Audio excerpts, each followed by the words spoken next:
Forget gurus. Forget anyone claiming to be an online business expert without going through the challenges of entrepreneurship themselves. The Real Money, Real Business podcast is here to prove the best insights in online business comes from your fellow online business builders. We dig into stories of entrepreneurs selling their business on the Empire Flippers marketplace so that you can learn how they made their business profitable, how they overcame obstacles, and what lessons they learned in their online journey. If you want to take your business and your knowledge to the next level, you've come to the right podcast. Let's get started.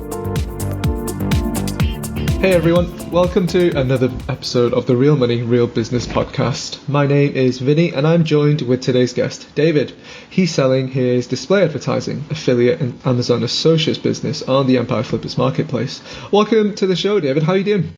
I'm doing great. Thanks for having me on.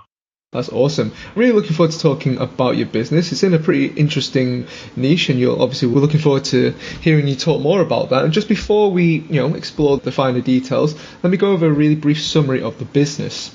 So today's listing is a display advertising, affiliate and Amazon Associates business in the coupon niche, and it was created in September 2009. The average monthly revenue for the business is $7,127, and it makes an average of $4,740 per month in net profit. The assets included in the sale are a primary domain and all the site's content and files. There are 5 additional domains that are used as 301 redirects. Quite a large email list with over 55,000 subscribers, a Facebook account with over 70,000 followers, and employee contract.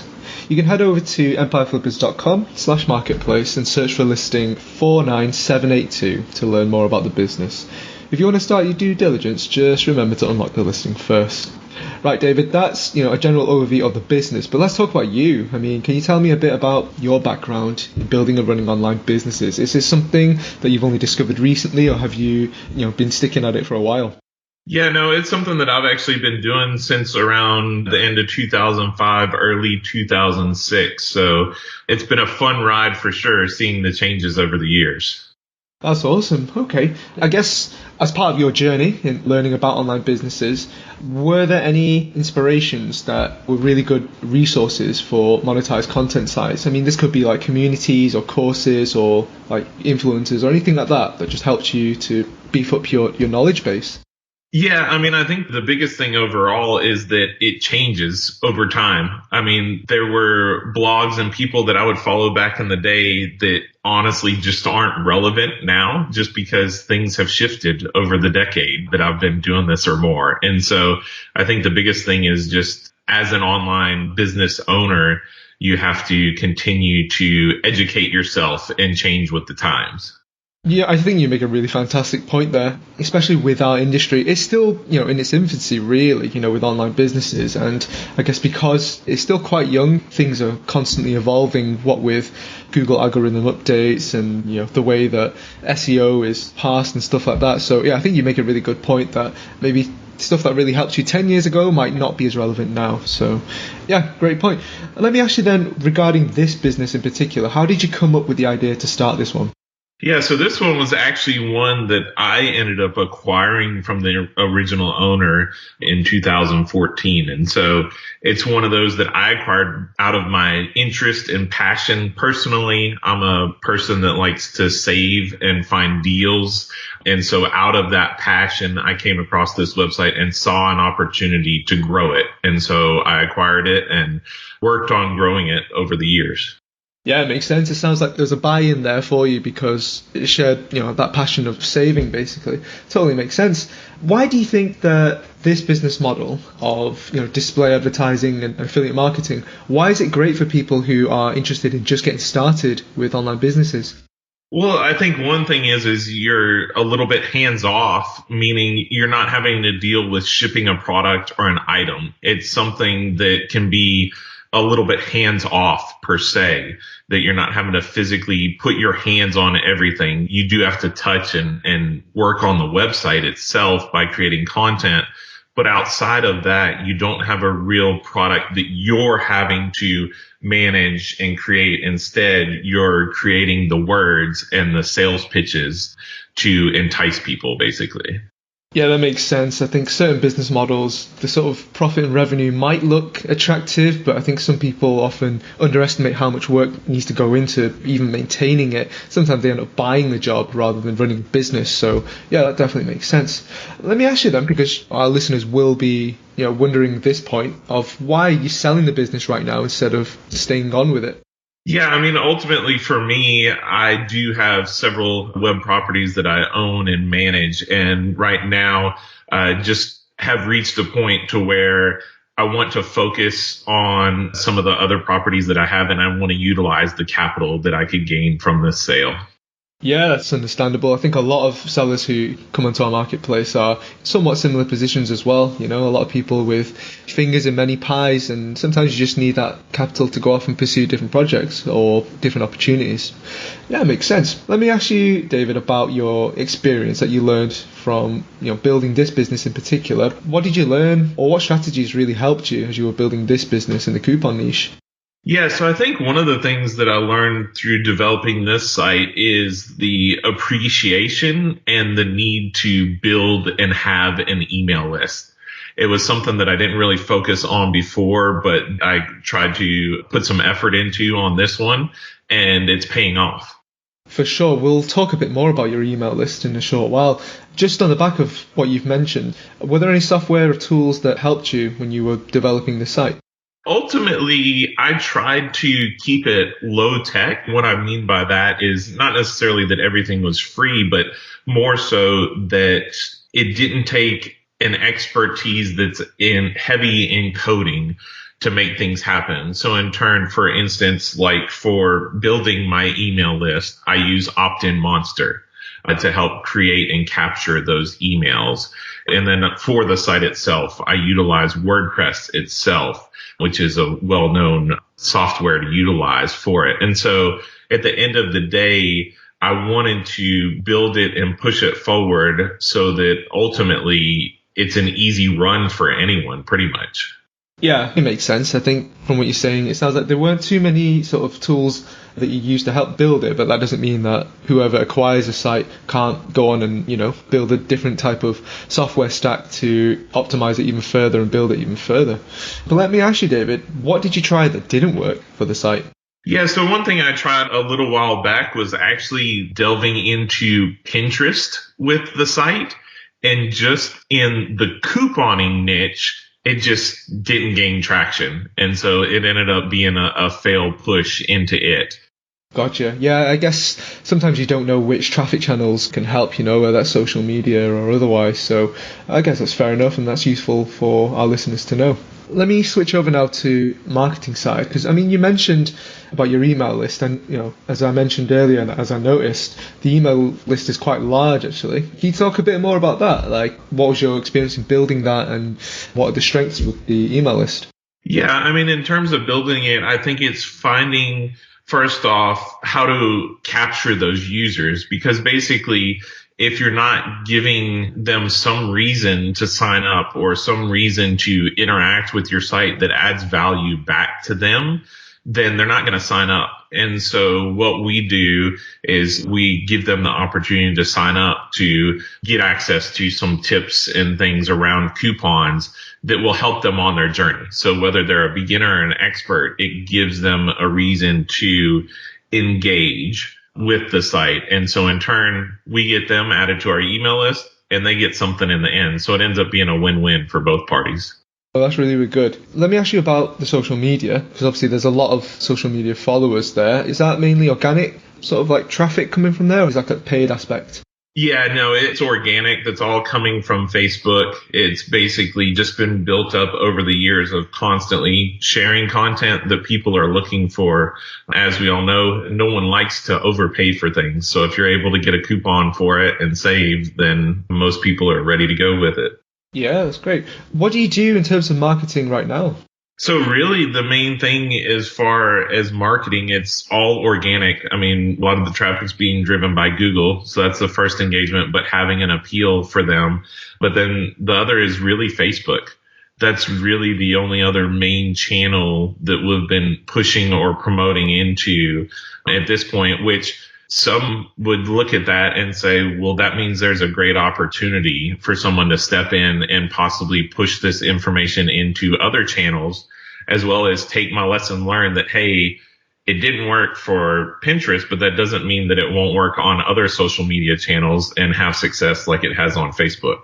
Yeah, that's a really valuable nugget of wisdom there, for sure. We were mentioning about content sites being quite a hands-off business model. Can you describe the amount of type of work that you do on this business for maintenance on like a day-to-day basis?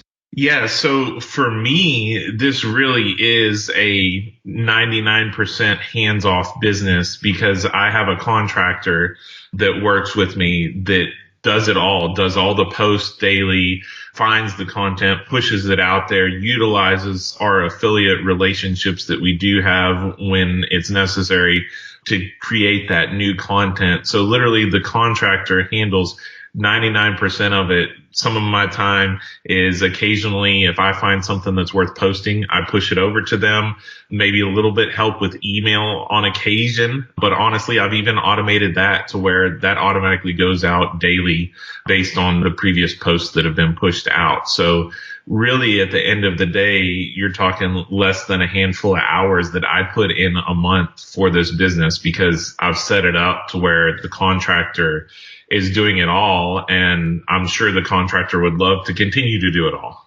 Yeah, it sounds like the business more or less runs itself at this point. Will you be creating SOPs for the buyer? Yes, I will create actually two. One will be created as though the buyer is continuing things as is with the contractor full time.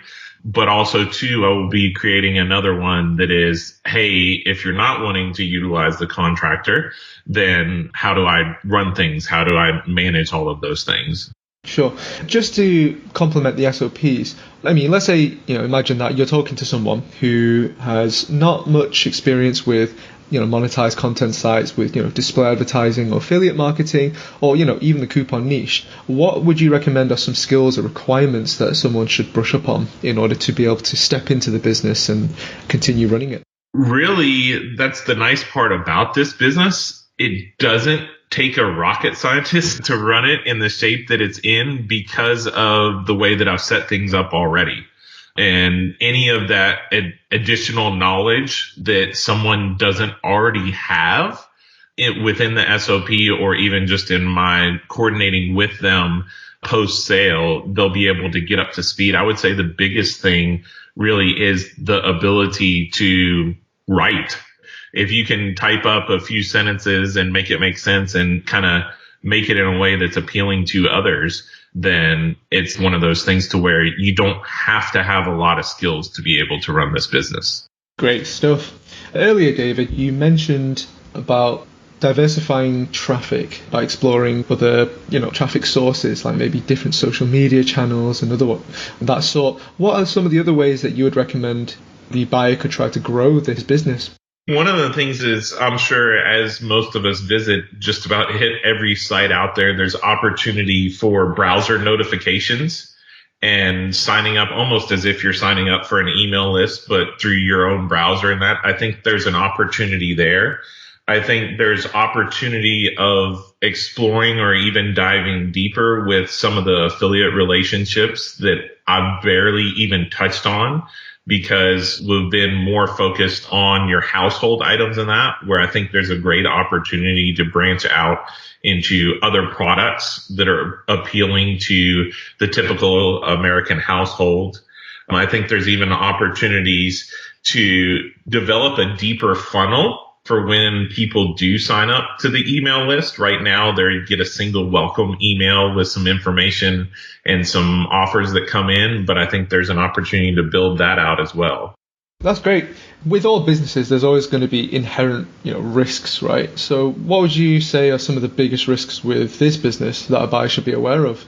I think the biggest risk that you have with online space really is that the worst case scenario, your server goes down and people can't access your site. Obviously, there's just the nature of the business that is the online that's the risk. But really, from my point of view, I feel like that it's a fairly low risk business, more so because it is a good bit reliant on display advertising with a little bit of mix of affiliate. And there's an opportunity, I feel, to potentially grow both of them, honestly.